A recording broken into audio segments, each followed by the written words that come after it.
perkara terakhir di dalam kitab ilal itu. Lepas ni habislah, tak ada lagi lah ilal Tirmizi itu. Ilal Tirmizi ini dia berakhir dengan perkara ke-16. Iaitu hadis gharib menurut istilah Imam Tirmizi dan bahagian-bahagiannya. Ada sesiapa nak baca? Assalamualaikum. Waalaikumsalam. Siapa ni? Khairul Azhar. Ya. Daripada mana ni? Saya dari Palembang, Indonesia.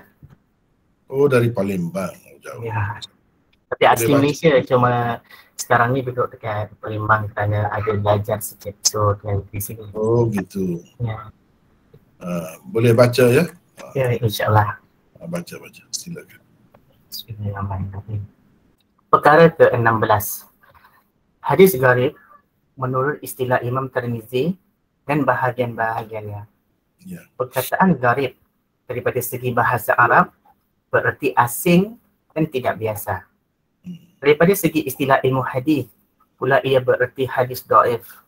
Sebabnya hadis dhaif dikatakan gharib kerana ia adalah suatu yang asing dan tidak biasa. Di zaman Imam Tirmizi, kataan gharib memang diguna dengan erti dhaif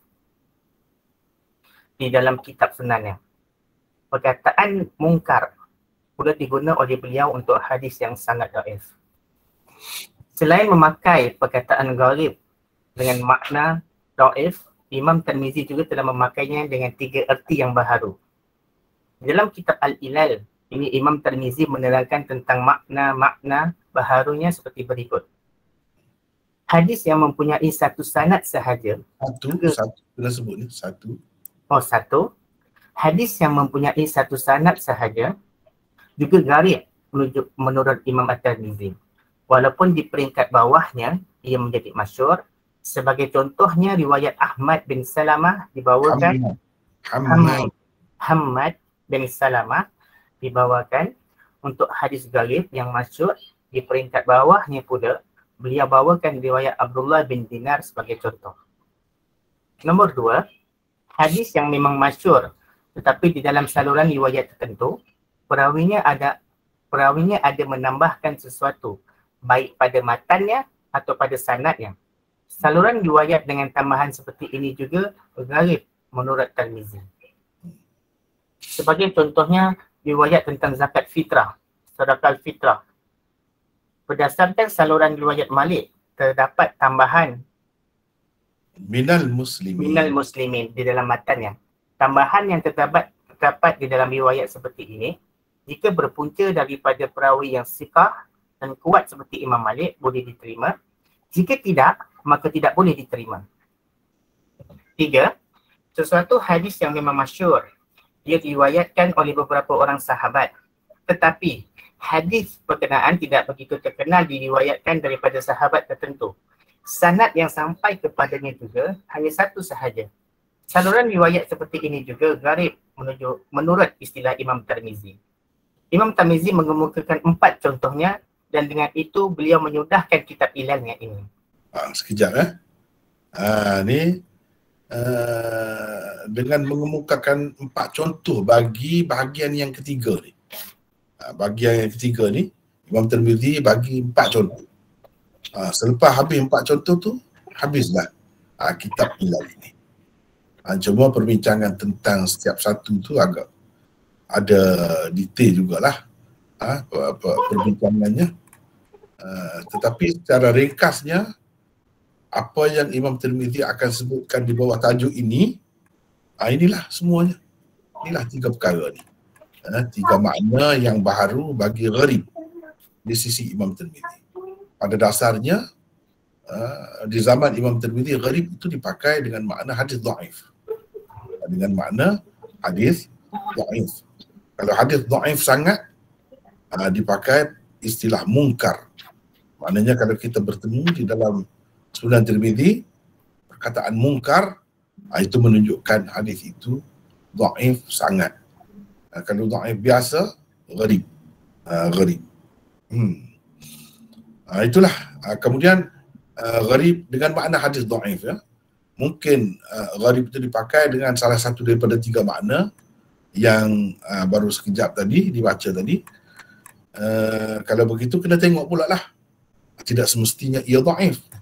Sebab kalau yang pertama ni misalnya, ni tak mesti dhaif, tak mesti dhaif, tetapi gharib juga dipanggil. Yang kedua pun gharib juga, tapi tidak semestinya dhaif, tak mesti dhaif. Boleh jadi pada ketika itu Imam Tirmizi gunakan istilah gharib hasan atau gharib hasan sahih mungkin. Jadi itu cara istilah yang digunakan oleh Imam Tirmizi itu. Kena kita betul-betul fahamlah dengan baik bahawa kita dapat ambil munafaat daripada hukum yang diberi oleh Imam Tirmizi. Sebagai contohnya ya, kita tengok sini. Ambil Sunan Tirmizi. Mana-mana lah. Ini misalnya. Kita ambil satu. Banyak. Qala Abu Isa hadha hadithun munkarun. Bila dia kata hadis munkar, maknanya dhaif sangat. Ini contoh banyak. Banyak sekali. Lepas tu Imam Tirmizi jelaskanlah kenapa. Ini hadis ini dhaif juga, kata dia. Abu Bakar dhaif di sisi ahli hadis dan sebagainya. Begitu juga yang lain-lain ini. Wa hadha indi hadithun munkar. Ini bagi saya hadis munkar. Jadi begitulah seterusnya. Sebaliknya kalau kita kata gharib hasan, ada juga kita akan temui banyak. Hadha hadithun gharibun hasan. Maknanya kalau kita pakai gharib dengan makna dhaif, macam mana pula hasan? Tapi gharib dengan makna yang 3 lagi yang dia sebut itu boleh. Sebahagiannya berkumpul dengan hasan. Bahkan kalau ada sahih selepas itu pun boleh. Mungkin hasan dulu disebut, lepas tu gharib, lepas tu sahih. Mungkin hasan dulu, sahih, lepas tu baru gharib. Macam-macam cara Imam Tirmizi guna itu. Benda ni perlu sangat difahami. Perlu sangat difahami. Kalau tidak mungkin kita melenconglah, tersasar daripada maksud Imam Tirmizi yang sebenarnya. Baik, kalau kita kata ini hadithun gharibun hasan, baik, kita tambah sahih. Ini pun ada. Hadha hadithun hadithul Mughirah hadithun gharibun hasan sahih. Itu tidak mengambil kira lagi kalau sahih dahulu, lepas tu gharib yang kedua, lepas tu hasan yang ketiga, ataupun hasan dahulu, sahih yang kedua, gharib yang ketiga, semuanya ada. Kenapa Imam Tirmizi guna begitu? Sebab itu penting sekali kita belajar dan betul-betul hadam ilal Tirmizi. Sebab ilal Tirmizi ni yang kita belajar ni, ia sebagai muqaddimah untuk kitab Sunan Tirmizi. Untuk kitab Sunan Tirmizi ni, ini muqaddimah. Muqaddimah ni kalau tak baca, tak nampak lah. Tak nampak. Mungkin kita salah anggap. Tuan asalnya, pengarang asalnya nak macam lain. Kita pula fikir macam lain. Itu. Setengah-setengah orang tu dia sebab tidak belajar betul kan. Dia menganggap ini pening kepala. Mana satu ni? Gharib ke hasan ataupun sahih? Atau ketiga-tiganya macam mana? Hadis yang sama ke? Atau hadis lain? Kalau hadis yang lain, hadis yang mana? Jadi benda-benda macam ni boleh mengelirukan. Dengan sebab itu perlu sekali kita belajar ilal Tirmizi ini. Baik, seterusnya kita bagi bergile-gile lah orang lain pula ya baca. Ini siapa pula nak baca daripada sini yang teks asal Imam Tirmizi ni? Teks asal dia. Silakan, siapa nak baca? Nota ni dah dapat kan masing-masing kan? Kata dapat? Dapat. Dapat. Kalau boleh print, ada printer di rumah senang lah. Boleh print tu kan. Ataupun kalau tak boleh, ni nampak. Terang kau nampak ni? Di sini. Jelas. Kata tak jelas? Jelas siapa nak baca ni? Silakan. Saya cuba Maulana. Siapa ni? Muhammad Kamal daripada Ipoh. Daripada Ipoh ya? Ya, saya. Silakan. Bismillahirrahmanirrahim. Wa ma dzakarna fi hadzal kitabi hadithun gharib fa inna ahlal hadithi yastaghribu minal haditha li ma'anin.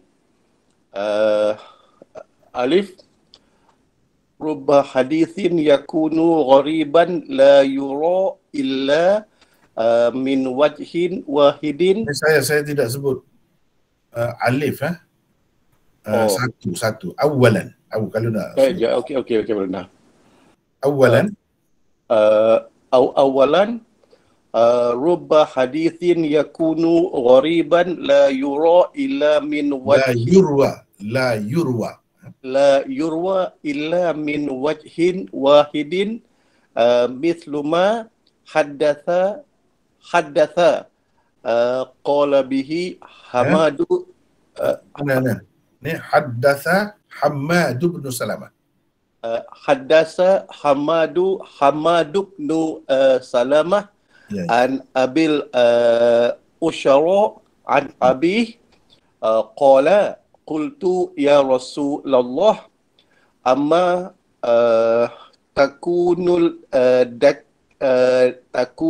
zakatu illa fil khalqi wal labati faqala law ta'anta fi fakhidhiha ajza'a anka. Yang kemudiannya fahadha hadithun tafarrad bihi Hammad bin Salamah an Abil Ushara'i wa la yu'rafu li Abil Ushara'i an Abih illa hadzal hadithu wa in kana hadzal hadithu mashhuran inda ahli ilmi wa inna mashtahara min hadithi Hammad bin Salamah la yu'rafu illa min hadithihi. Dalam bracket yakni warubba rujulin minal a'immati yuhadithu bil hadithi la yu'rafu illa min hadithihi fayashtahirul hadithu likathrati man rawa anhu mithlu ma rawa Abdullah ibn Dinarin an ibni Umar anna Rasulullah sallallahu alaihi wasallam naha an bai'il wala'i wa an hibatihi. Terusnya wa hadha hadithun la na'rifuhu illa min hadithi Abdullah ibn Dinarin rawahu anhu Ubaidullah ibnu Umar wa Syu'batu wa Sufyanun ats-Tsuri wa Sufyanu Tsauri wa Malik bin Anas wa ibnu Uyainah wa ghairu wahidin minal a'immah. Seterusnya wa rawa Yahya bin Sulaim hadzal hadits an Ubaidillah ibn Umar an Nafi' an ibni Umar fawa hima fihi Yahya bin Sulaim Yahya bin Sulaim was-sahihu huwa Ubaidullah ibn Umar an Abdullah ibn Dinarin an ibni Umar.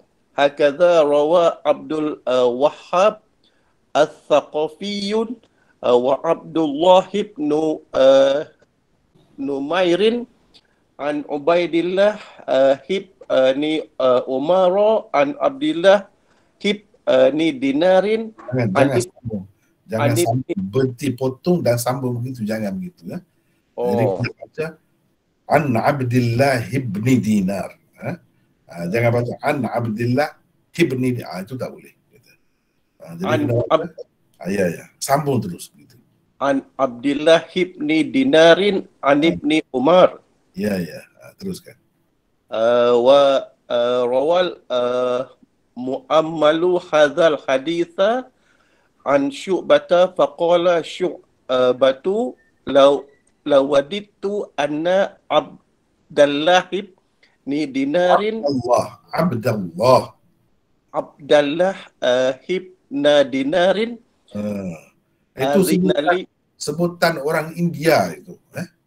Abdullah dia sebut.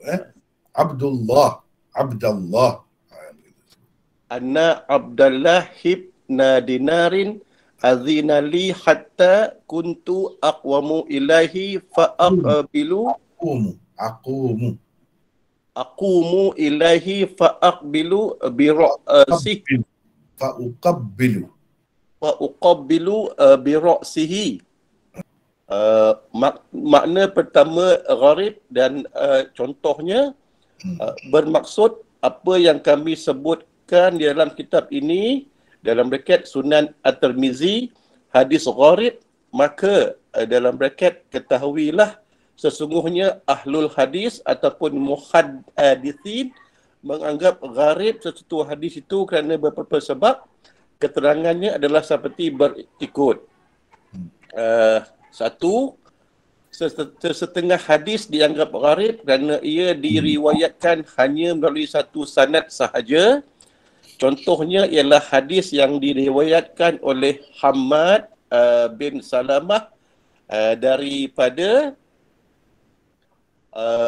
Abi al-Usharai daripada ayahnya, katanya, aku berkata, wahai Rasulullah sallallahu alaihi wasallam, adakah sembelihan yang sah hanya dengan memotong dalam braket urat-urat pada leher di antara bahagian paling atas dan bahagian paling bawah leher? Maka Nabi sallallahu alaihi wasallam bersabda, kalau engkau menikam bahagian pahanya dengan lembing atau tombak dan sebagainya pun sudah memadai. Hammad bin Salamah bersendirian dalam meriwayatkannya daripada Abi al-Ushara. Abu al-Ushara pula tidak diketahui ada meriwayatkan apa-apa daripada ayahnya selain hadis ini. Walaupun hadis ini kemudiannya masyhur di kalangan ahli ilmu, tetapi sebenarnya ia baru masyhur setelah diriwayatkan oleh Hammad bin Salamah dan ia tidak diketahui kecuali daripada hadis beliau. Lalu juga berlaku apabila seseorang imam meriwayatkan sesuatu hadis yang tidak diketahui kecuali daripada riwayatnya, lalu kemudian ia menjadi masyhur kerana ada ramai orang meriwayatkan hadis itu daripadanya. Dan contohnya ialah hadis yang diriwayatkan oleh Abdullah bin Dinar daripada Ibni Umar, kata beliau, sesungguhnya Nabi SAW telah melarang daripada menjual walak dan menghibahkannya. Ia tidak diketahui kecuali daripada riwayat Abdullah bin Dinar, Ubaidullah bin Umar al-Umari, Syu'bah, Sufyan al-Thawri, Malik, Sufyan bin Uyainah dan ramai lagi imam-imam yang lain meriwayatkannya daripada beliau. Yahya bin Sulaim meriwayatkan hadis ini daripada Ubaidullah bin Umar al-Umari, daripada Nafi', daripada Ibni Umar. Yahya bin Sulaim telah terkeliru dalam meriwayatkannya. Yang betulnya ialah daripada Ubaidullah bin Umar al-Umari, daripada Abdullah bin Dinar, daripada Ibni Umar.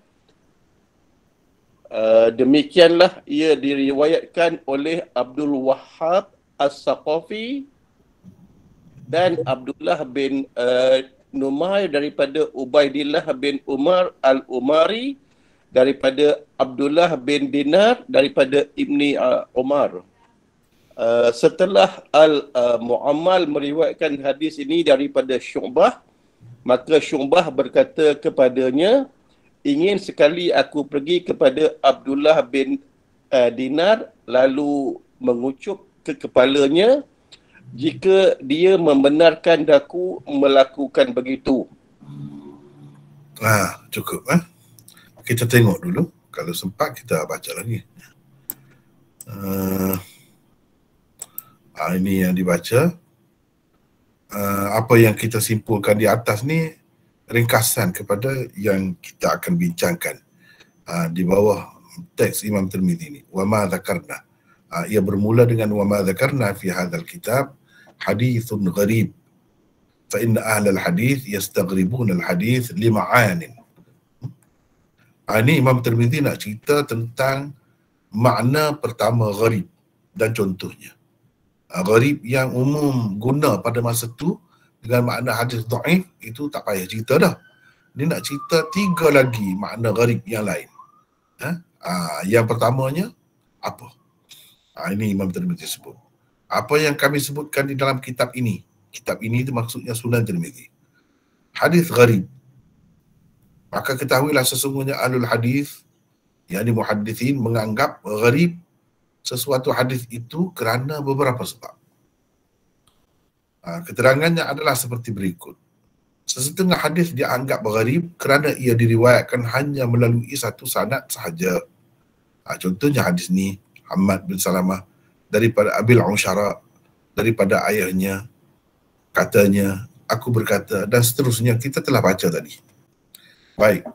Apa yang saya tak sempat buat lagi di sini ialah memperkenalkan setiap perawi ni. Memperkenalkan setiap perawi yang dikatakan terdapat di dalam sanad hadis gharib ni. Hammad bin Salamah ambil daripada Abil Ushara. Tidak ada orang lain yang mengambil hadis ini kecuali Hammad bin Salamah daripada Abil Ushara, dan Abil Ushara pula ambil daripada ayahnya. Siapa Abil Ushara itu? Adakah nama sebenarnya? Dan siapa ayahnya? Benda-benda macam ni pun sepatutnya dibuatlah. InsyaAllah saya akan buatlah semua itu. Cumanya buat sementara ni saya tak sempat lagi buat. Kita tengok di sini ya, tengok di sini. Tengok. Ini yang Imam Tirmizi sebut tadi.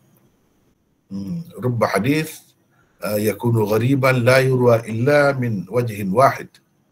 Misal ma haddatha Hammad bin Salamah an Abil Ushara. Dia ada nota. Siapa Abil Ushara? Ini di bawah ni. Saya terus terjemahkan. Beliau ialah Abul Ushara Ad-Darimi Al-Basri.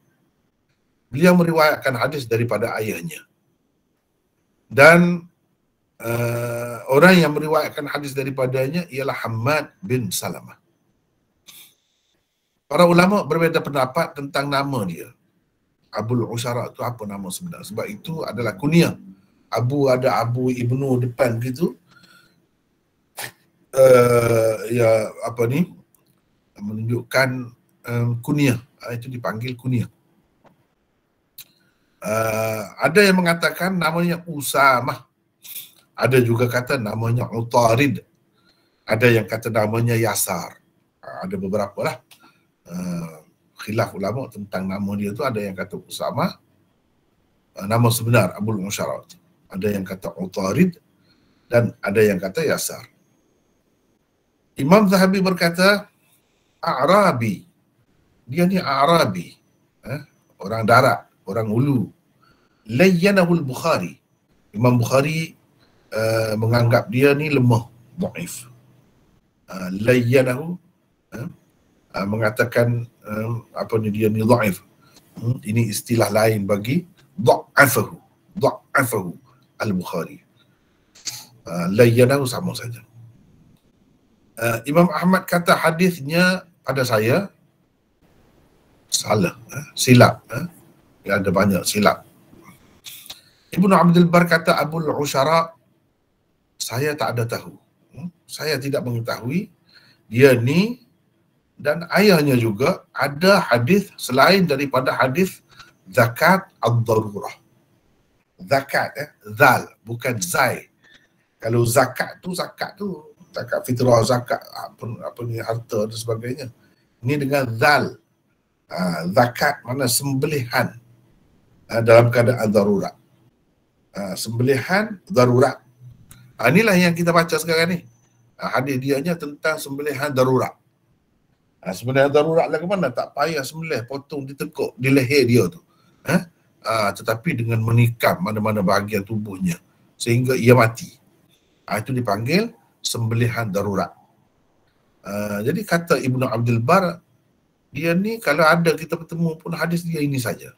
Ayah dia pun sama. Dialah yang meriwayatkan daripada ayah dia. Tidak ada orang lain meriwayatkan daripada Abil Usyara sejauh yang saya tahu selain Hammad bin Salamah. Itulah yang dikatakan gharib tu. Mana bertunggalan, bersendirian. Beberapa generasi tu seorang saja. Walaupun selepas Hammad bin Salamah ramai orang tahu. Tak kira. Itu dia kira gharib lah tu macam tu.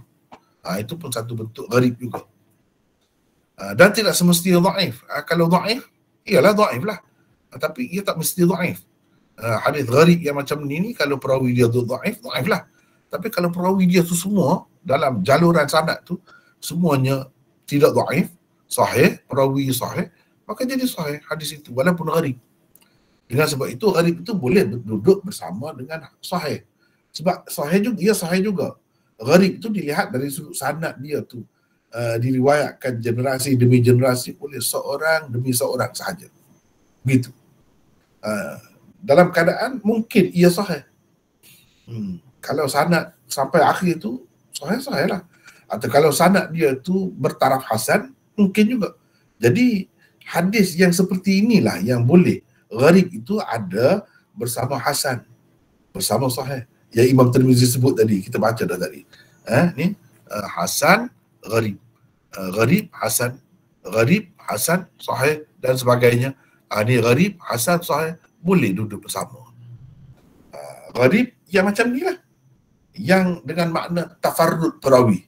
Ini pada beberapa lapisan sanad itu. Bukan semua.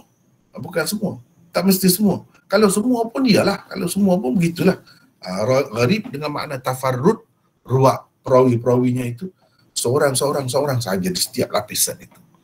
Itu pun makna gharib juga. Tak mesti gharib yang macam tu dengan makna dhaif. Boleh jadi ia sahih. Kalau yang ni dengan sebab Abil Usyara tu dhaif, maka jadi dhaif lah. Tapi apakah semua ulama mengatakan dhaif? Tidak naik sikit darjatnya sampai ke peringkat kita kata hasan? Jawabnya tidak. Bahkan ada yang menganggap hasan. Sebab tu orang pakai tu. Kalau dhaif mana boleh pakai dalam bab hukum. Ini bab hukum. Tetapi bagi orang yang cermat, yang standard hadis dia tu tinggi macam Bukhari, dia kata tidak, ni perawi dhaif. Bagi dia dhaif lagi macam ni. Di mana ada perawi yang khilaf ulama tentang kedudukannya. Ada yang disepakati. Kalau disepakati dhaif tu, habis cerita lah. Memang dhaif lah. Baik. Kita tengok di sini. Hadisnya ini berhubung dengan sembelihan darurat itu. Itulah yang dipegang oleh kebanyakan fuqaha. Berhubung dengan sembelihan darurat itu. Jadi ulama-ulama pakai hadis tu. Sebab itu kita kata nak pakai macam mana kalau hadis tu dhaif? Jawabnya tidak sepakat ulama mengatakan dhaif. Ada yang mengatakan hasan. Itulah sebab kadang-kadang Imam Tirmizi di samping dia sebut gharib, dia sebut juga hasan. Mana boleh duduk bersama hasan itu. Dan mereka menjadikan binatang tu ataupun zakat tu, sembelihan darurat tu seperti binatang buruan. Binatang buruan kan kita boleh tak sembelih pun. dengan cara kita macam-macam lah cara. Kalau zaman dahulu orang panah, zaman sekarang ni orang tembak dan sebagainya. Walaupun tembak tu masih ada khilaf, tetapi umumnya diterimalah cara macam tu pun sebagai zakat ad-darurah. Ini sembelihan darurat. Wa ba'dhum ya'bahu, setengah ulama tak mahu terima. Tak boleh buat jadikan alasan. Antara orang yang tak mahu terima makna dia, kandungan hadis ini, dan tidak berpendapat boleh begitu, ialah Malik bin Anas rahmatullahi alaihi. Hafiz Ibn Hajar kata dia ni Arabi majhul minar rabi'ah. Dia ni Arabi majhul, perawi yang majhul. Maknanya dhaif lah. Tetapi bagi orang yang tidak kata begitu, dia kata boleh pakai. Tidaklah taraf dhaif. Naik sikit, dia letak sedikit atas, iaitu dia kata hasan. Ataupun orang yang tak mahu pakai, tak mahu pakai riwayat ini dengan sanad ini, sedangkan cerita macam ni ada banyak lagi di lain. Ada banyak lagi di lain. Mereka pakai yang itulah. Mereka pakai yang itulah. Tapi kalau daripada sanad ni, tak ada orang lain. Yang meriwayatkannya hanya Hammad bin Salamah. Itulah maksudnya. Jadi siapa ni? Daripada ayahnya, Abil Usyara tu anak. Namanya tadi ada khilaf. Usamah, Utarid, Yasar. 3. Ayahnya siapa pula? Ayah dia kata, saya berkata, wahai Rasulullah. Maknanya ayah dia ni sahabat. Tetapi apa nama dia? Jadi di sini kalau tidak diketahui pun nama ayahnya, tak jadi masalah. Sebab jelas di sini dia kata, qultu ya Rasulullah. Dan ini menunjukkan ia seorang sahabat. Sahabat ni kalau kita tak tahu siapa nama dia pun tidak dianggap majhul. Tetapi eloklah kita tahu kan. Jadi apa namanya? Namanya ialah Malik bin Qahtam. Ni ayah kepada Abil Usyara ad-Darimi tadi. Khilaf ulama tentang namanya. Ada yang kata Malik bin Qahtam. Inilah yang paling masyhur. Ada yang kata Malik bin Qahtam, dengan beza sikit. Ada yang kata Balz, ada yang kata Barz. Macam-macam. Jadi Malik tu Malik lah. Bin tu yang berbeza-bezanya. Ini daripada Bani Darim. Sebab tu dipanggil Darimi. Ni puak-puak Tamim. Adapun Suhbah, kedudukannya sebagai sahabat. Hafiz Ibn Hajar dalam Isabah menerimanya. Sebab dia kata di bawah biografi Usamah bin Malik Abil Usyara ad-Darimi. Dia kata apa? Abu Musa berkata awradahu abdan wa wahima fihi. Kerana Abul Usyara ni tidak sahabat. Abul Usyara tu yang anak tu tidak sahabat. Sahabat itu ayah dia. Ayah dia tu diterima sebagai sahabat. Begitulah. Berhubung dengan nama tadi.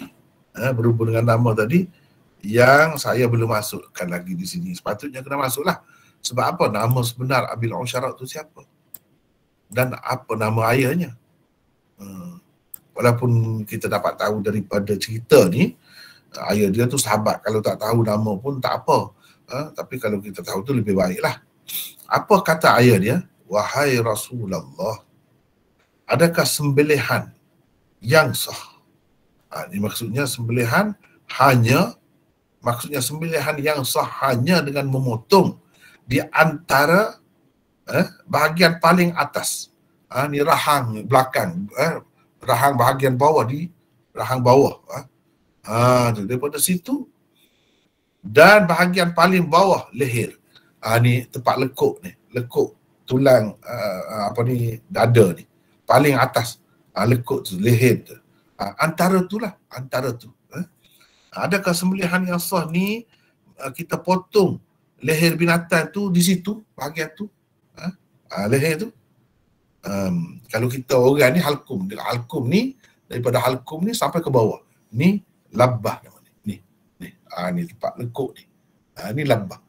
Antara sini lah. Adakah sembelihan yang sah tu potong di situ saja, kena potong di situ saja. Dia tanya. Maka Nabi SAW bersabda, kalau engkau menikam bahagian pahanya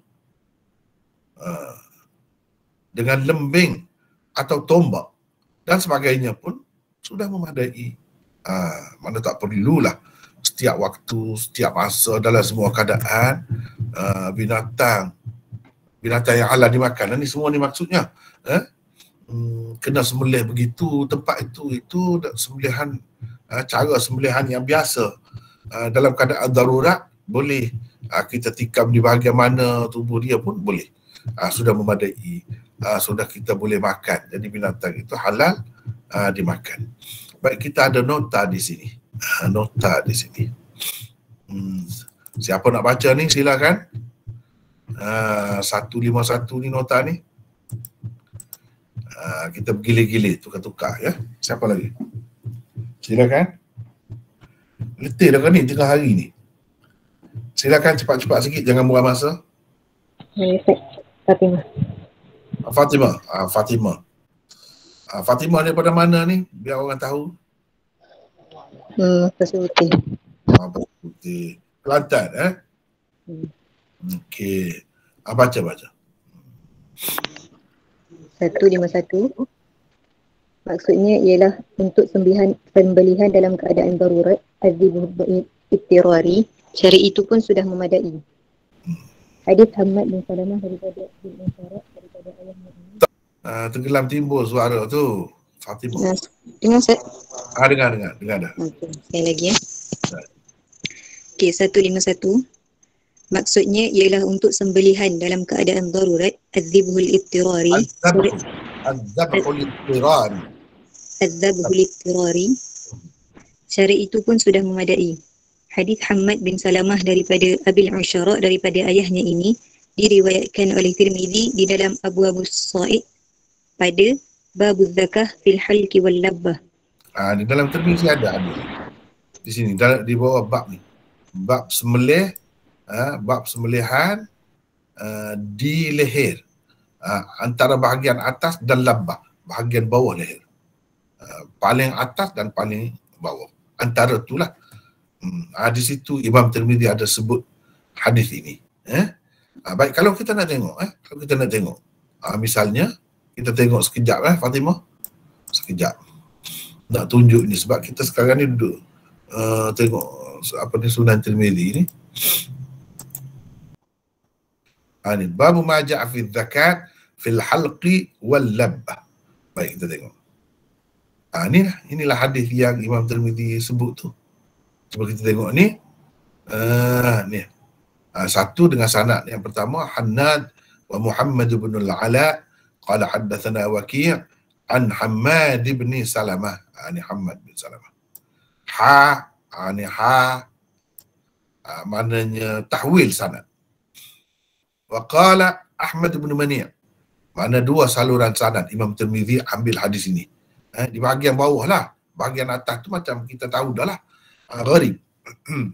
Dia kata waqala Ahmad bin Mani' qala hadatsana Yazid bin Harun qala anba'ana Hammad bin Salamah. Jadi pergi ke mana, saluran mana pun dia akan sampai kepada Hammad bin Salamah.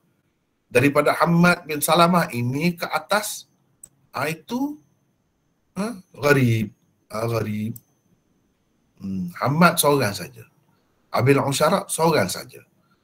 Abil Ushara pula ambil daripada ayah dia seorang diri dia saja. Dia pun kata, qultu ya Rasulullah ama takunu zakatu illa fil halqi wal labbah. Sembelihan ni tak bolehkah melainkan di sini sahaja? Jawab Nabi SAW kata. Cuba kita tengok. Qala Ahmad bin Mani' qala Yazid bin Harun hadha fi darurah. Ini sembelihan macam ni pakai tikam di paha atau di mana-mana, ini fi darurah, sembelihan darurat, dalam keadaan darurat. Qala fil bab an Rafi' bin Khadij. Ada lagi orang lain yang meriwayatkan hadis ini, iaitu di kalangan sahabatnya Rafi' bin Khadij. Jadi kalau ulama yang kata hadis ni dhaif, dia boleh pakai juga untuk sembelihan darurat ni. dia pakai berdasarkan riwayat Rafi' bin Khadij. Sebab riwayat Rafi' bin Khadij itu tidak begini keadaannya. Kata Abu Isa, hadza hadithun gharib. Ini gharib. Gharib ni dia pakai dengan makna yang pertama tadilah. Kita tidak mengetahuinya melainkan daripada hadis Hammad bin Salamah, dan kita tidak mengetahui Abil Usyara itu ada meriwayatkan daripada ayahnya selain daripada hadis ini, tak ada. Ini saja yang diriwayat. Ayah dia pun ini saja yang diketahui ulama meriwayatkan hadis daripada Nabi. Mereka berbeza pendapat tentang nama Abil Usyara itu. Sebahagian mereka kata namanya Usamah bin Qihtim pula di sini. Tadi di sana sebut Qahtam. Ada yang kata namanya Yasar bin Barza. Ada yang kata bin Balz. Ada yang kata namanya Utarid. Jadi dia dinisbahkan, Usyara ni dinisbahkan kepada datuknya. Inilah hadisnya. Ini hadis. Kalau di dalam Sunan Tirmizi. Jadi Imam Tirmizi sebut ni apa yang dia sebut dalam kitab dia itulah. Teruskan. Sambung lagi. Cara penyembelihan binatang terbahagi kepada dua. Satu, penyembelihan dalam keadaan biasa, az-zabhul ikhtiyari. Dua, penyembelihan dalam keadaan darurat, az-zabhul iktirari. Binatang yang berada di bawah kekuasaan dan kontrol seseorang, baik ia binatang ternakan maupun binatang liar, perlulah disembelih dengan cara penyembelihan biasa. Yang dimaksudkan dengan cara penyembelihan biasa ialah memotong dengan sesuatu yang tajam seperti pisau 4 urat utama di leher binatang berkenaan, iaitu urat amris, yakni urat di kiri kanan batang leher, saluran pernafasan dan saluran makanan di antara hujung rahang bawahnya dan bahagian paling bawah leher. Itu maksud sembelihan yang biasa atau az-zab'ul ikhtiyari. Binatangnya binatang yang dalam kontrol kita, dalam kekuasaan kita. Kita boleh tangkap, boleh pegang, dia tak boleh lari. Jadi yang macam ni, sama ada binatang tu binatang ternakan ataupun binatang liar pun, kalau kita sudah tangkap, tak boleh nak tembak kau misalnya, nak apa, tak boleh. Kena sembelih biasa lah. Sembelih biasa. Teruskan. Binatang yang tidak dapat dikuasai dan ditangkap dengan mudah pula seperti binatang hutan yang liar atau binatang ternakan besar yang telah menjadi sangat culas atau ia terjatuh ke dalam lubang atau telaga yang dalam sehingga tidak dapat keluar sendiri lagi daripadanya, boleh saja disembelih dengan cara tidak biasa. Itulah yang dikatakan penyembelihan secara darurat. Caranya ialah dengan mengucapkan Bismillah, Allahu Akbar, lalu menikamnya. Boleh juga kita kata Bismillahi wallahu akbar. Itu pun boleh. Bismillah, Allah Akbar pun boleh. Cuma jangan baca Bismillahirrahmanirrahim. Bukan begitu sunnahnya. Teruskan. Okay. Lalu menikamnya, yakni di mana-mana bahagian tubuhnya dengan sesuatu yang tajam seperti tombak, lembing dan sebagainya sehingga ia terluka dan mati begitu. Binatang yang disembelih secara darurat itu juga halal dimakan. Hadis Abil Usyara ini berbicara tentang penyembelihan secara darurat. Soalannya ialah, adakah binatang itu halal dimakan dengan disembelih secara biasa sahaja? Jawabnya Rasulullah SAW. Jawab Rasulullah SAW tidak. Malah dalam sesetengah keadaan, ia boleh disembelih dengan cara tidak biasa, iaitu dalam keadaan darurat. Dalam keadaan darurat, penyembelihan secara darurat begitu juga memadai. Ini hadis Abil Usyara ni bercerita dalam keadaan darurat. Walaupun binatang itu binatang ternakan biasa, tapi kalau kita biarkan begitu, nak tarik pun tak boleh sebab dia besar. Susah nak tarik. Kalau kita biarkan begitu, boleh jadi dia mati saja begitu, maka boleh kita sembelih dengan cara tadi, dengan cara ikutlah. Sebab tu kita kata mana tadi? Seperti tombak, lembing dan sebagainya. Dan sebagainya tu luas lah. Tak mesti dua perkara ni. Banyak lagi yang lain. Ataupun kalau kita ada senapan sekarang ni, tembak. Yang pentingnya dia mati. Dia mati tu kerana pukulan kita. Bukan mati kerana lemas. Kalau lemas tak boleh. Termasuk dalam Al-Munkhaniqah. Di dalam Al-Quran sebut. Al-Munkhaniqatu wal mawqudatu wal mutaraddiyatu wal natihah. Itu termasuk dalam itu. Kalau dia mati dengan sebab jatuh tu dan kita tak sempat sembelih, tak boleh lah. Sama juga dengan al-mawqudah, binatang yang dilanggar kereta, lori dan sebagainya. Kalau mati gitu saja tak boleh makan. Tapi kalau kita sempat sembelih, sembelih biasa lah, boleh makan. Halal makan. Ini hadis ni bercerita tentang itu. Tapi Imam Tirmizi nak ceritanya seperti mana dalam Sunan Tirmizi tadilah yang kita baca tadi. Cuba kita tengok.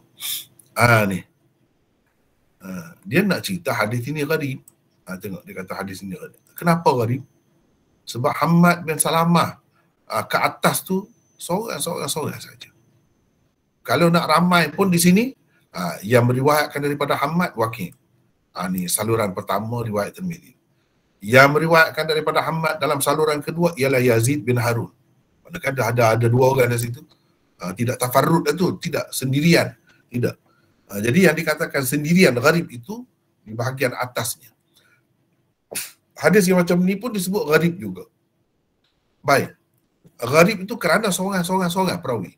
Sekarang ni gharib ni dengan makna dhaif juga sebab Abil Ushara ini perawi dhaif. Mengikut setengah ulama, ramailah tadi kita baca dah tadi, dia kata ni perawi dhaif. Jadi gharib di sini satu dengan makna tafarrud perawi. Satu lagi dengan makna memandangkan Abil Ushara ni perawi dhaif, jadi gharib dengan makna dhaif juga. Boleh juga berkumpul dua. Gharib dengan makna sanad itu yang meriwayatkannya di beberapa peringkat hanya seorang saja. Dengan makna begitu. Satu lagi dengan makna gharib dengan makna dhaif. Yang biasalah pada masa itu digunakan. Gharib bila sebut gharib makna dhaif. Itu dengan sebab Abil Ushara. Katakanlah Abil Ushara ni bukan perawi dhaif. Maka dia gharib dengan makna sanad itu perawinya seorang saja untuk beberapa peringkat. Tapi tidak mesti dia tu dhaif. Dhaif di sini sebab Abil Ushara tu dhaif. Katakanlah kalau Abil Ushara tu perawi tidak dhaif, maka hadis ini tidak jadi dhaif. Sebab perawi-perawi yang lain tu perawi-perawi yang bagus-bagus tu. Tak ada masalah. Begitu. Itu nak ceritanya istilah gharib Imam Tirmizi ni kena berhati-hati, tak mestinya dhaif. Kalau di sini dhaif tu dengan sebab Abil Ushara. Katakanlah di tempat Abil Ushara tu perawi sahih. Atau Abil Ushara tu memang dia perawi sahih. Maka walaupun gharib, hadis itu boleh dikatakan sahih juga. Itu maksudnya.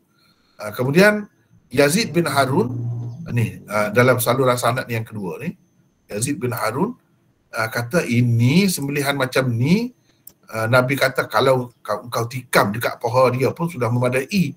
Ini dalam sembelihan darurat. Dia ada sebut di sini.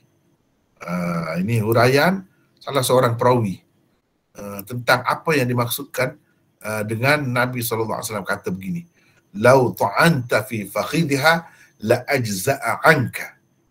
Jadi kamu tak payah sembelih dekat leher dia tu, kalau buat begini pun boleh.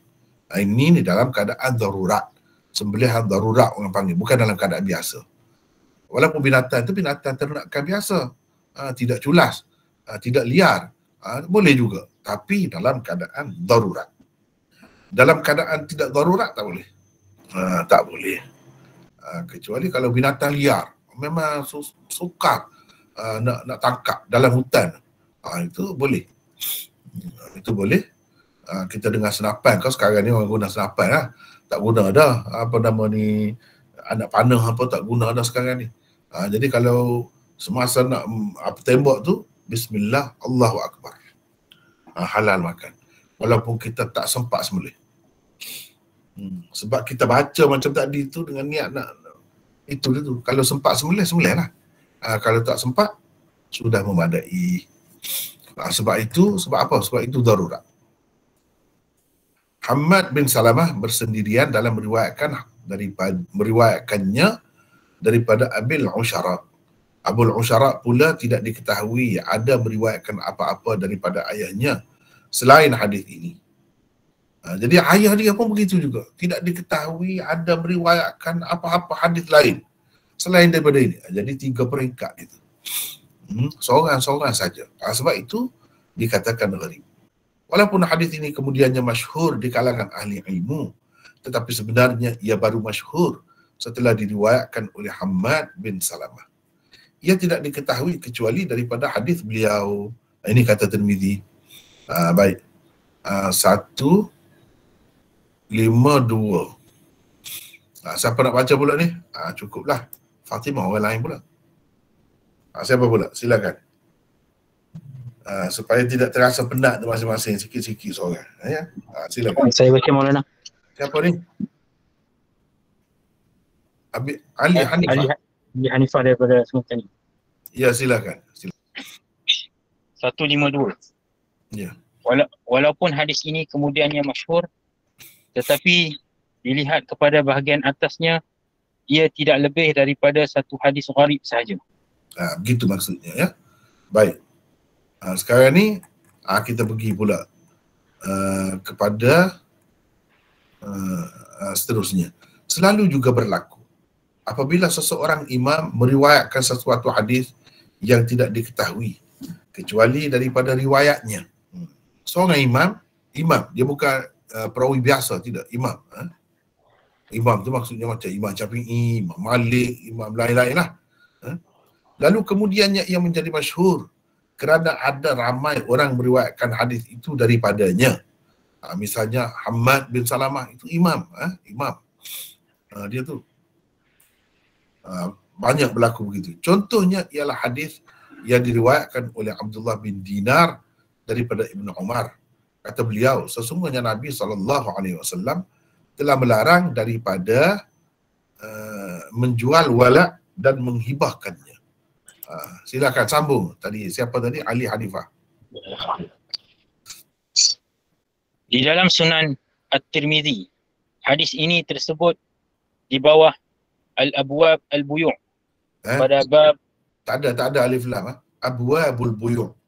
Di bawah Abwabul Buyu' pada babu karahiyati bai'il wala wahibatihi.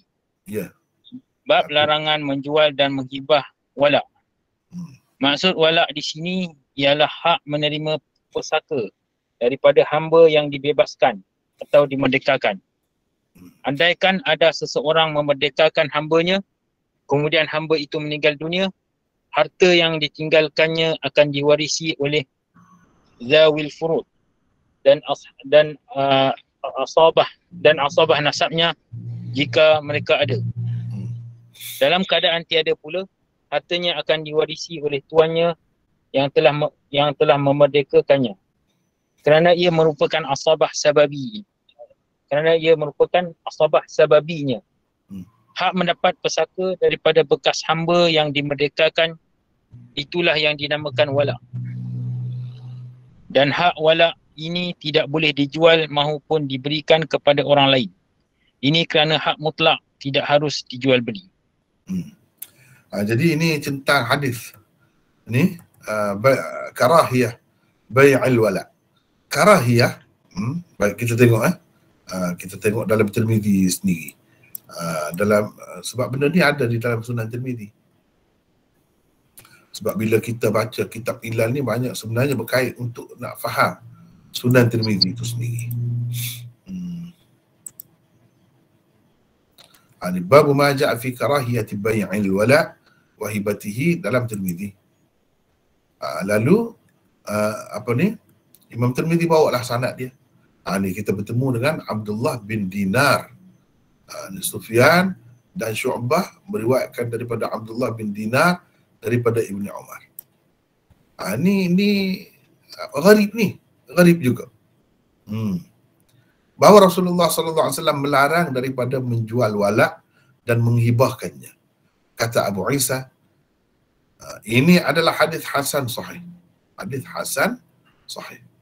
Walaupun maknanya gharib, walaupun perawi dia ni hanya seorang saja, Abdullah bin Dinar saja, sampai di sini sampai kepada Ibnu Umar ni Dia seorang saja riwayat.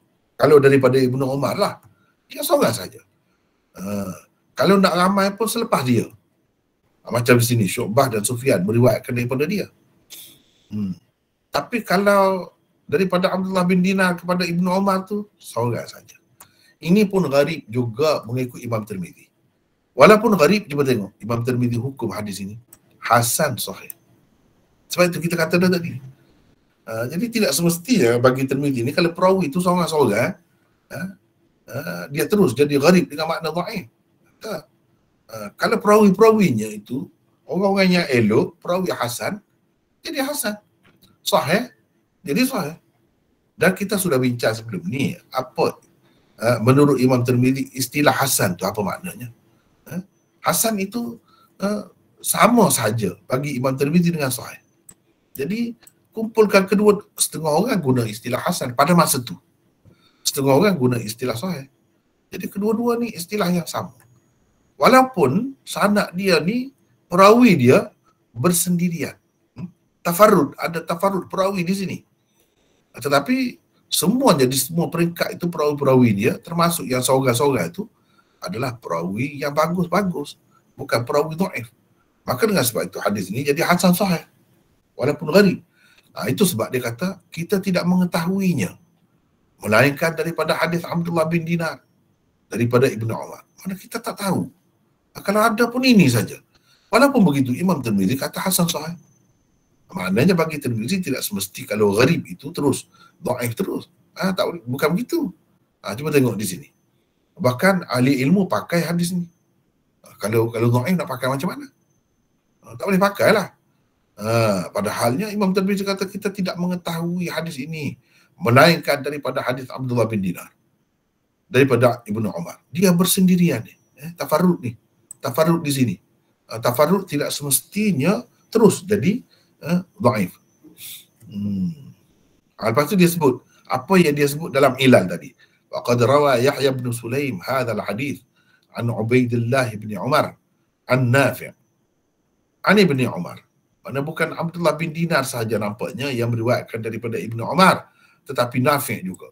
Mana Nafi' ni boleh kita sebut sebagai mutabi' kepada Abdullah bin Dinar.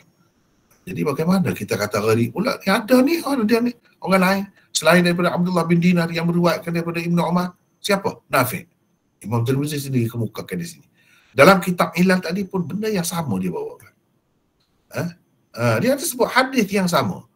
Naha an bai'il wala wa hibatihi. Jadi bagaimana kita kata hadis Abdullah bin Dinar ni gharib?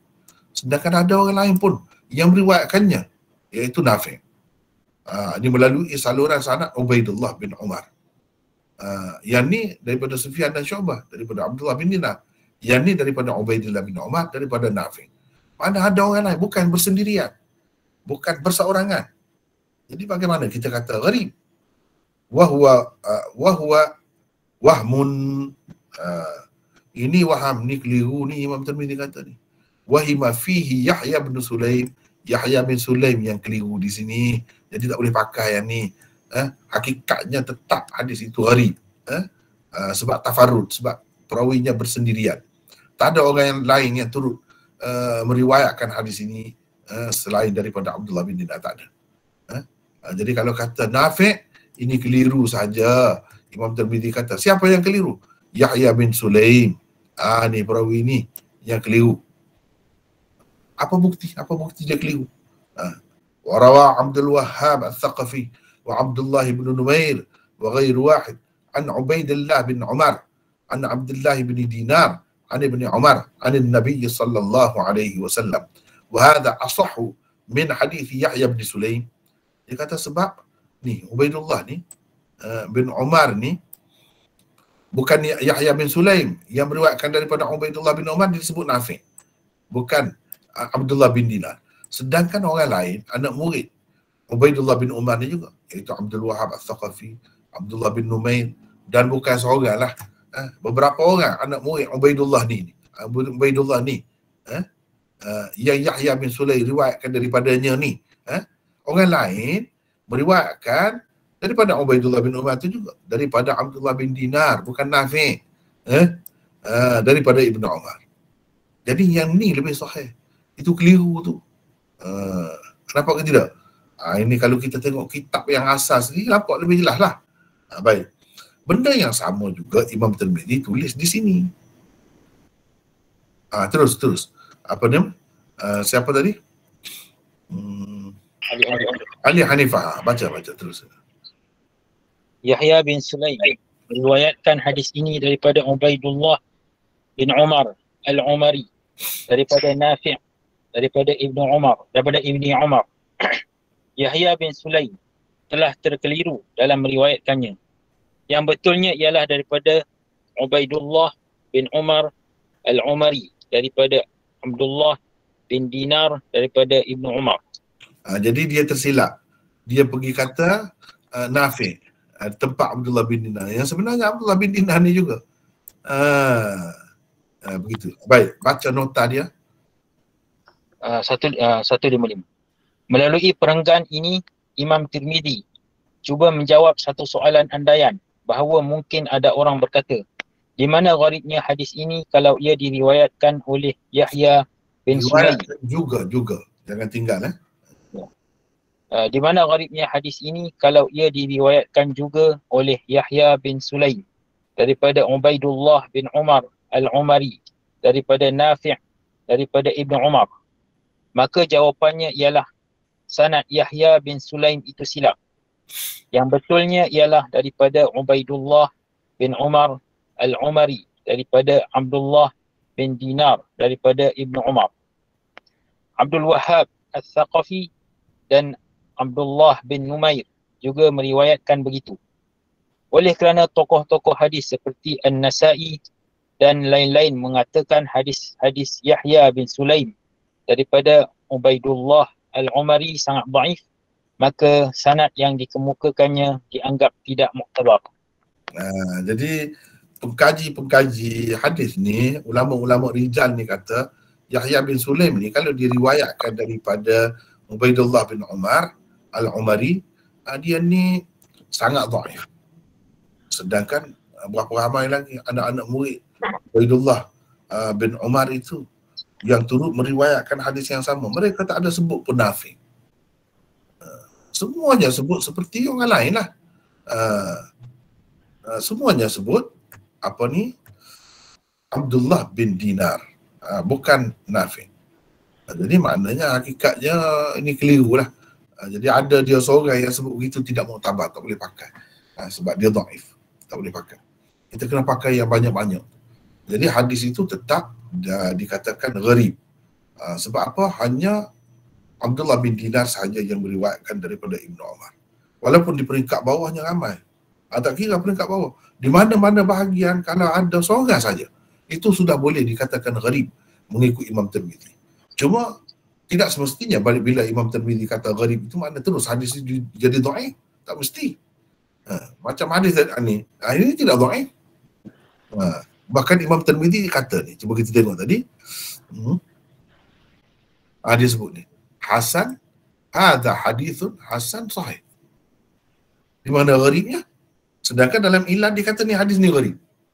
Gharib tu sebab di sini, di bahagian ini, dua generasi ni, seorang-seorang. Sedangkan di bawah ni dah ramai. Di bawah ramai. Macam ni pun dalam istilah Tirmizi gharib juga.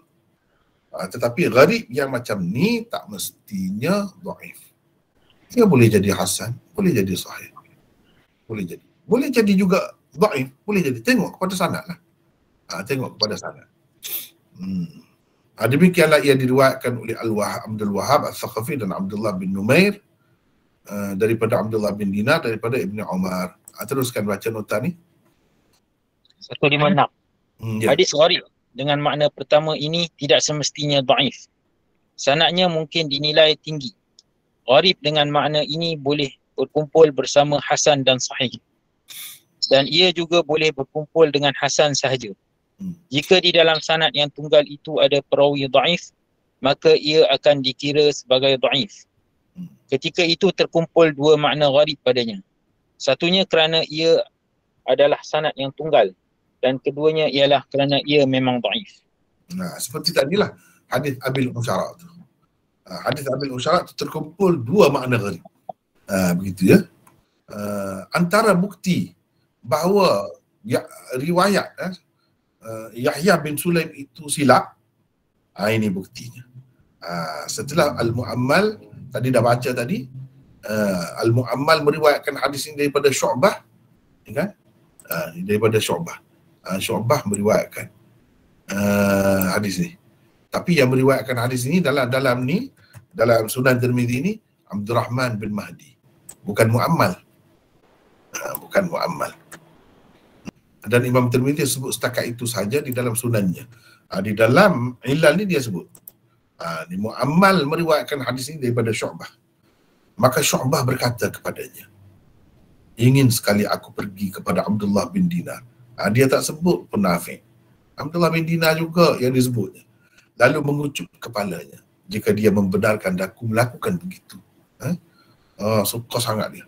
Sebab kalau tak ada Abdullah bin Dinar ni, kira-kiranya orang tak tahu ni.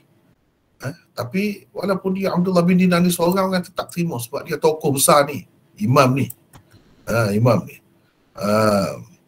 Jadi sila baca sini pula. 157.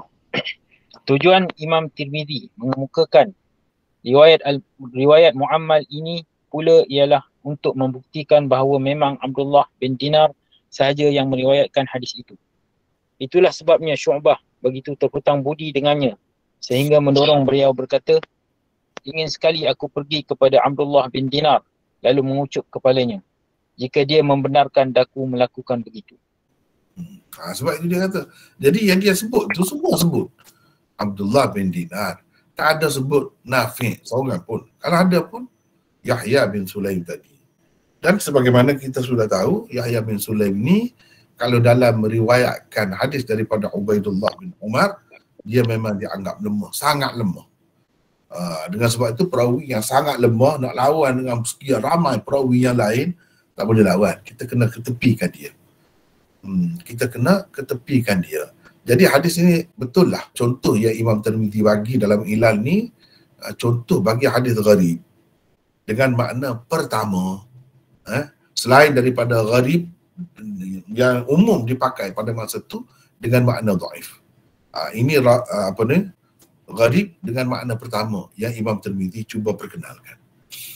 Dan ini juga selalunya dikatakan gharib. Setengah orang keliru, dia kata gharib terus dhaif. Tidak begitu, jangan. Ini contoh yang pertama ni. Gharib yang tidak semestinya dhaif. Tidak semestinya dhaif. Ini makna kedua gharib dan contohnya pula. Makna kedua pula ni. Makna kedua. Saya rasa panjang pula ni. Kita berhenti setakat tu lah.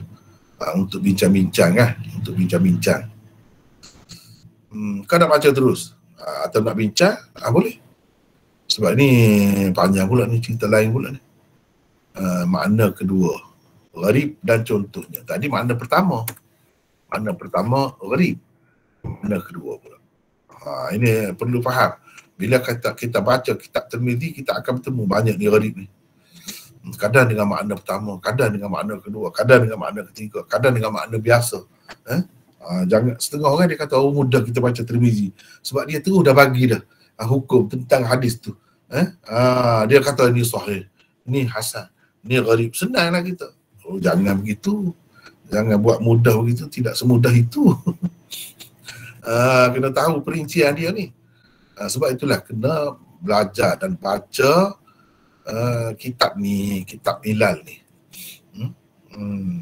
Tak boleh pakai umum begitu. Terutamanya Imam Tirmizi ni dia ada istilah dia sendiri. Bila kita baca kitab dia, kena tahulah. Jadi istilah ni, istilah khusus untuk kitab dia.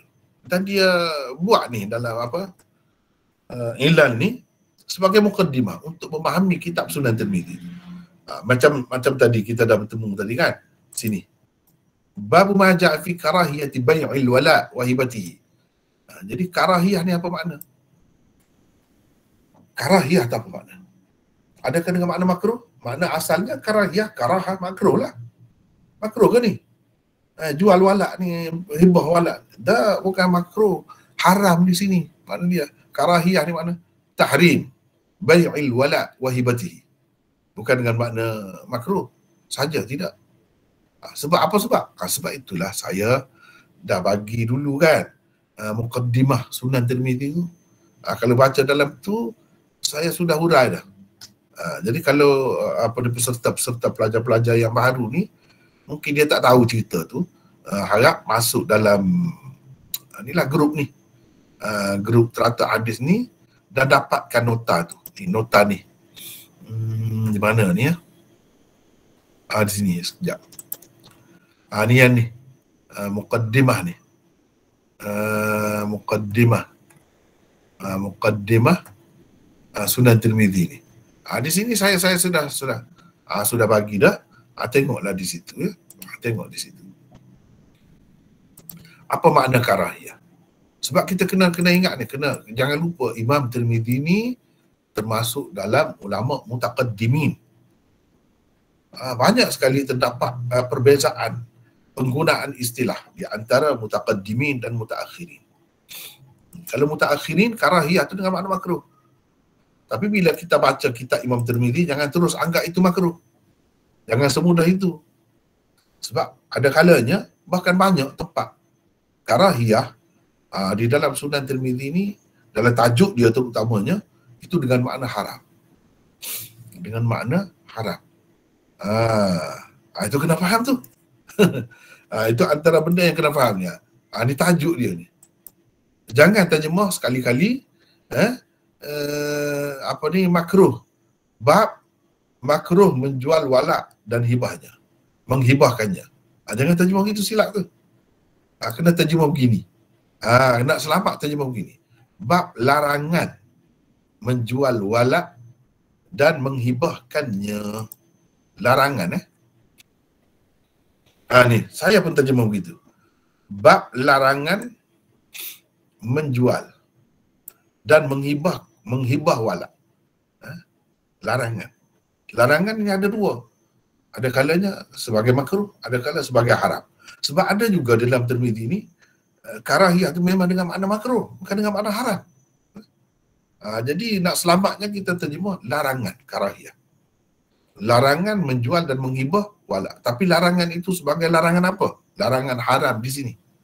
Memang tak boleh. Haram, dosa kalau jual walak itu. Sebab apa? Sebab melanggar hadis Nabi SAW yang jelas dalam Bukhari, dalam mana-mana kitab pun ada, innamal wala liman a'taqa. Sesungguhnya walak itu hanya kepunyaan orang yang memerdekakan hamba. Kepunyaan orang yang memerdekakan hamba. Bukan kepunyaan orang lain. Walaupun dia tu jadi hamba kepada satu orang tu 10 tahun. Orang ni yang baru beli, hari ni besok dia dah merdekakan hamba tu. Jadi walak hamba tu boleh kepada yang memerdekakan, bukan yang 10 tahun jadi tuan dia. Sebab yang 10 tahun tu akhirnya dia jual. Dia bukan memerdekakan. Nabi kata, hanya innamal wala liman a'taqa. Walak itu hanya kepunyaan orang yang memerdekakan. Bukan kepunyaan orang lain. Jadi bila begitu, jelas sekali Nabi SAW kata, tiba-tiba kita kata, boleh pula. Hak orang lain pula. Boleh diberi pula. Tak boleh. Begitu. Ini, tapi masalah sekarangnya, kita tidak ada hamba apa semua kan. Tak berapa hidup lah, tak nampak dah masalah tu. Tapi kalau zaman dulu, berapa abad lama selepas Nabi, sebelum Nabi, selepas Nabi, sistem perhambaan itu masih lagi berleluasa. Ketika itu berguna sangatlah benda ni. Jadi kena faham karahiyah di dalam Sunan Tirmizi lebih banyak digunakan dengan makna haram. Walaupun ada banyak juga diguna dengan makna makruh. Ya. Jadi saya rasa setakat itulah perbincangan. Saya Haslimah. Hadis Tirmizi. Amin ya amin. أكثر من أن يعتق الله العبد من النار من يوم عرفة وإنه ليدنو ثم يباهي يوم بهم الملائكة فيقول ما أراد هؤلاء Ma'aradaha apa? Antara keutamaan hari Arafah. Panjang juga. Jadi maksudnya nak tanya hadis Tirmizi 23509. Betulkah hadis itu hasan? Kitab yang lain kata gharib. Apa beza hasan dan gharib? Ya. Jadi alhamdulillah dah dapat dah. Saya dah tengok dah. Inilah yang pentingnya kita belajar ni. Barulah kita tahu hasan itu apa. Boleh ke hadis dhaif tu dalam Tirmizi dia kata hasan? Boleh. Itu kita sudah lepas dah belajar dah tu. Kadang-kadang hadis dhaif bila ada banyak saluran yang dhaif itu, Imam Tirmizi kata hasan juga. Kadang-kadang hasan dengan makna biasa seperti orang-orang lain kata hasan. Boleh jadi. Dan hadis tentang kelebihan hari Arafah tu memang banyak. Doanya apa semua memang banyak. Jadi kalau dikatakan hasan pun munasabah, munasabah boleh diterima. Jadi kalau kata gharib di situ, itulah yang kita kena faham, yang kita belajar hari ini. Gharib tu tidak semestinya dhaif. Tak mesti.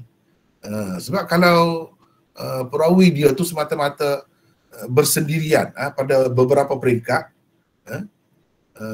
itu pun dipanggil gharib juga. Tetapi kalau semua perawi dia tu perawi, tidak ada seorang pun yang dhaif, maka dia tidak jadi dhaif walaupun dikatakan gharib. Begitu kedudukan. Itulah yang kita belajar hari ni tu. Jadi harap ambil perhatianlah dan kena betul-betul perhati apa yang saya sebutkan dalam nokta kita.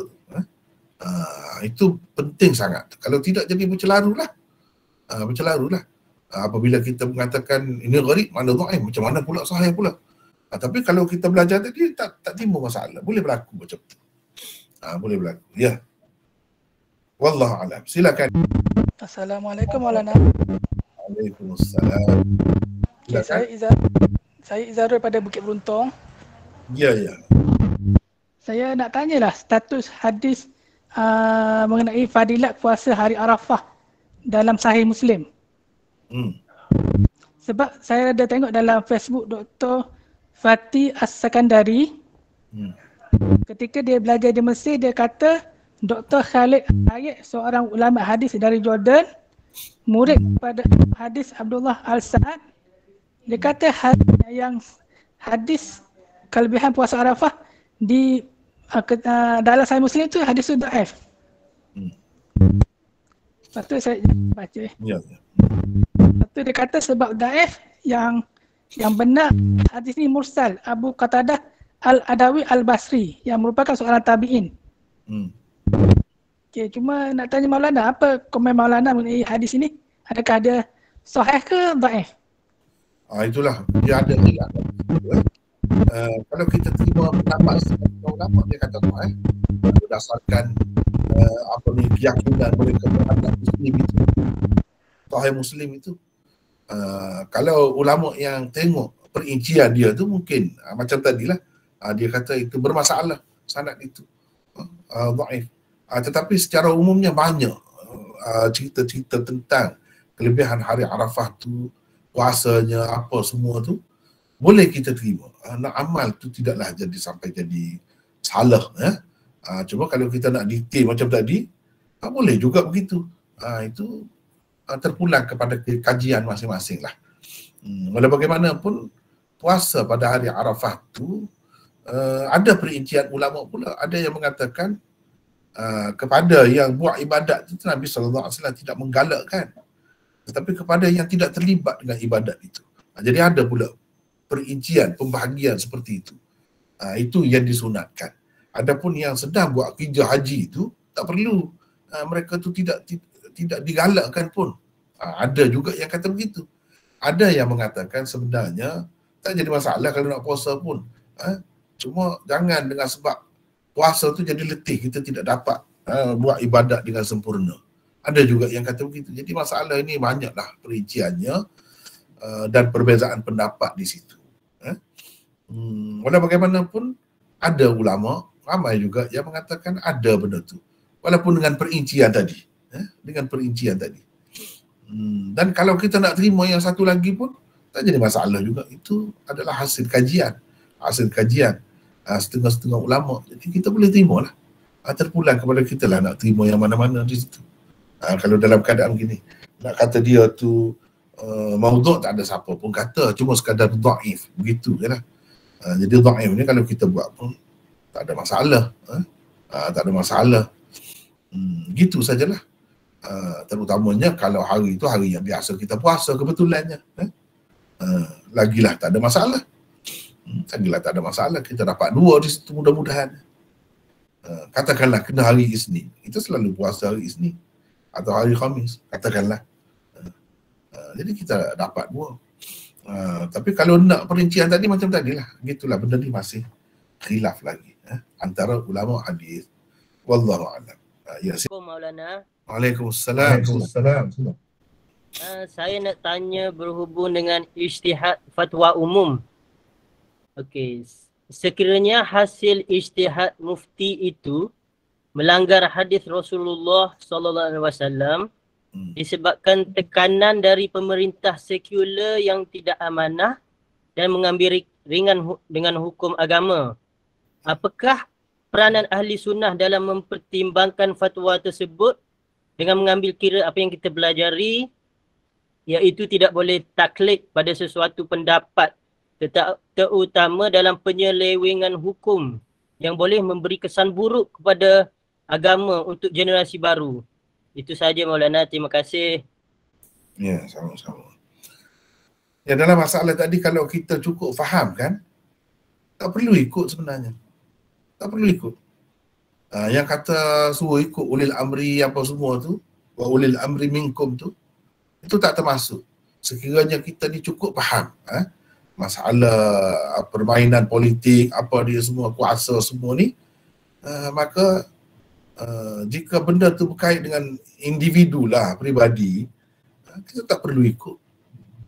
Gitulah. Jadi fatwa-fatwa ni bukanlah sesuatu yang mesti diikut, apa lagi kalau kita yang belajar tahu memang bercanggah dengan hadis itu.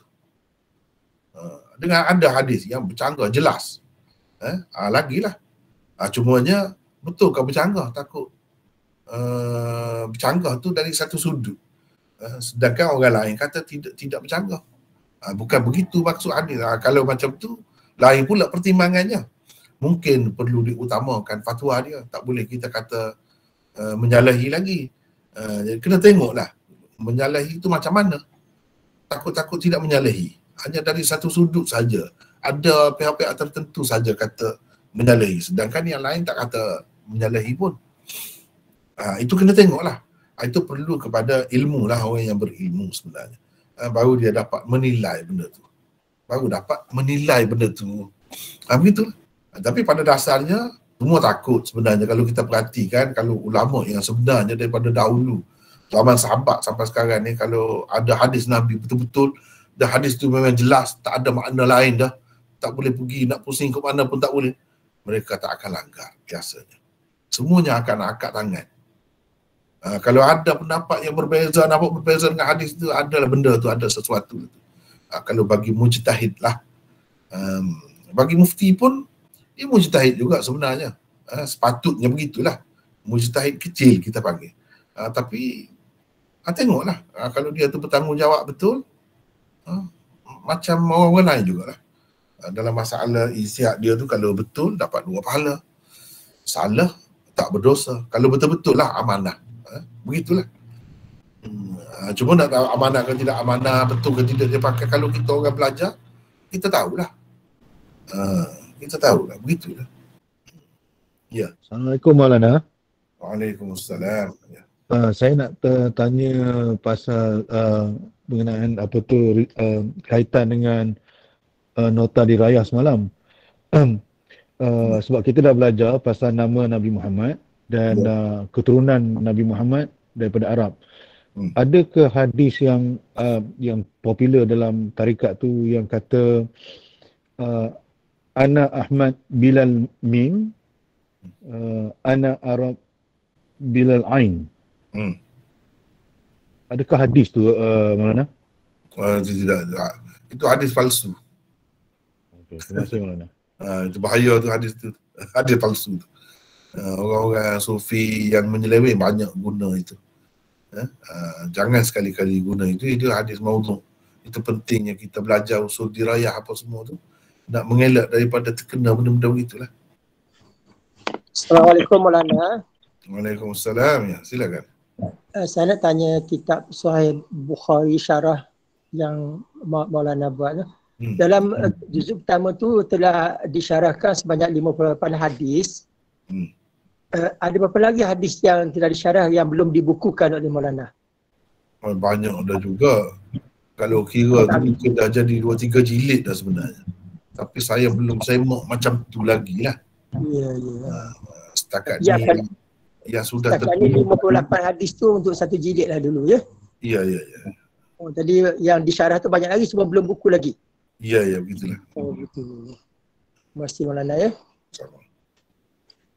Assalamualaikum Maulana. Waalaikumsalam. Mungkin tak akhir ni kot. Sebab ni dah lama dah saya nak tanya tapi baru teringat tadi. Ya. Pasal ada di kalangan kawan-kawan saya ni yang mencebur diri dalam tarikat dan sebagainya. Ya. Jadi ada yang hantar video cerita pasal Nur Aiman tu. Kadang-kadang saya tengok daripada sarahan dia orang tu macam pelik. Jadi macam mana tu Maulana? Ada yang kata dia punya sikap kelakar tu sampai ke liang lahat. Kadang-kadang tu ceritanya tu. Jadi saya nampak macam pelik. Macam mana tu Maulana? Wallahualam. Tentang siapa saya pun tak tahu tu. Saya tak ikuti sangat benda. Nur Aiman, salah seorang sahabat Rasulullah yang dikatakan yang lucu tu. Nur Aiman, mana nama Nur Aiman? Saya banyak dengar Habib-Habib cerita dalam dia punya YouTube pun dia. Nur Aiman namanya? Ya, Nur Aiman. Tahu saya tak ada nama begitu. Wallahualam. Jadi sahabat lucu, kena berhati-hatilah. Habib-Habib ni saya bimbang juga banyak benda-benda yang bukan diceritakan. Tapi kena cek dululah. Saya cek balik tengok insya-Allah. Assalamualaikum. Salam. Maulana, minta maaf baru cek tadi dia tulis Nur Aiman. Nur Aiman? No, NU. Nur Aiman. Nur Aiman. Ada cerita apa? Ada cerita macam mana? Ceritanya pernah Nur Aiman tu dengan sahabat, dengan Sayyidina Abu Bakar. Dicerita dia macam kelucuannya tu dia cuba dapatkan bekalan makanan dengan menjual sahabatnya sendiri dan ditebus oleh Sayyidina Abu Bakar semula sahabat tu untuk dapatkan bekalan. Satu, yang kedua Rasulullah SAW mendengar Nur Aiman di dalam kuburnya setelah matinya dengan soal jawab dengan muka nakir, dengan ada dialog-dialog lucu kat situ dan Rasulullah senyum. Itu cerita-cerita Habib tu. Banyak dia orang hantar kat kita orang semua tu. Tak boleh pakai semua tu. Kalau yang macam-macam tu tak boleh pakai. Senang gitulah. Jadi kena berhati-hatilah benda-benda begini ya. Okey, terima kasih Maulana. Assalamualaikum. Assalamualaikum Maulana. Waalaikumsalam warahmatullahi. Berkenaan sembelihan, berkenaan urat-urat pada leher tu, adakah perlu putus terus kalau ada contohnya tak putus tu, adakah sah sembelihan? Masih khilaf lagi. Tetapi saya eloknya 4 tu lah, 4 yang disebutkan tadi. Saya eloknya begitu. Bahkan setengah ulama kena putus 4 itu. Tetapi di situ masih lagi ada perbahasan lagi, masih khilaf lagi. Masih khilaf lagi. Jadi sembelihan tu boleh makan ke? Kalau bagi yang kata boleh tu boleh lah, bagi yang kata tak boleh lah.